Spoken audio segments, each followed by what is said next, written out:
Ligue des Champions mardi, Franck Ribéry a giflé un joueur du Real. L'Espagnol n'a pas riposté, mais celui qui a fini le plus amoché, c'est quand même Ribéry. Le tennis. Serena Williams est fière de sa grosse poitrine, a-t-elle déclaré dans la presse. C'est vrai que des pecs pareils, moi je suis jaloux. Ne me faites pas trop rire parce que sinon je vais trembler avec la caméra. Le monde de la nuit genevoise est en colère. Oui, les tenanciers s'offusquent de nouvelles mesures administratives concernant le personnel de sécurité des dancing.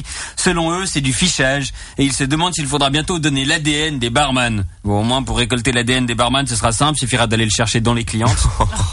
Un changement de règlement aussi pour le port d'armes à domicile. Selon un arrêt du tribunal administratif fédéral, seuls les soldats qui ont démontré un intérêt pour le tir peuvent garder leur fusil d'assaut à domicile.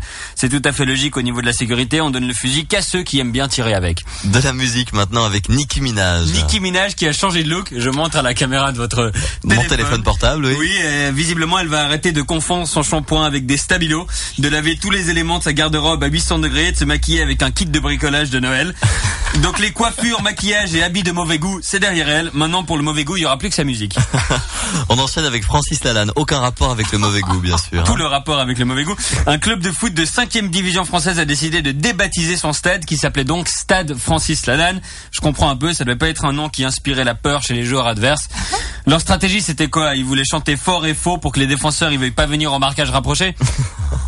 Ils avaient nommé leur stade lorsque Lalanne était président du club, c'est ça, hein? Oui, c'est ça, mais c'est bien la preuve qu'il faut, pour limiter le risque qu'ils deviennent ringards, il faut attendre que les gens soient morts avant de donner leur nom à des trucs, enfin, morts ou au moins attendre que leur carrière soit terminée. D'ailleurs, j'aimerais donc profiter pour renommer ce studio Bernard Pichon. Félicitations, Bernard. Pas gentil. Quelle attention Non, ça vient du cœur.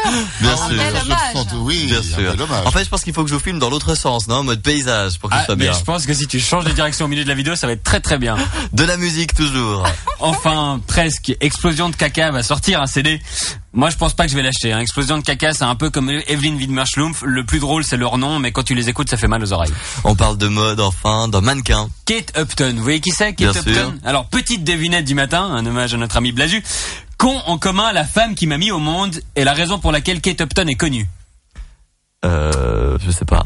Ouais, vous regardez sur votre feuille, mais j'ai enlevé la réponse de votre feuille parce que je savais que vous allez tricher. Eh bien, les deux sont ma mère.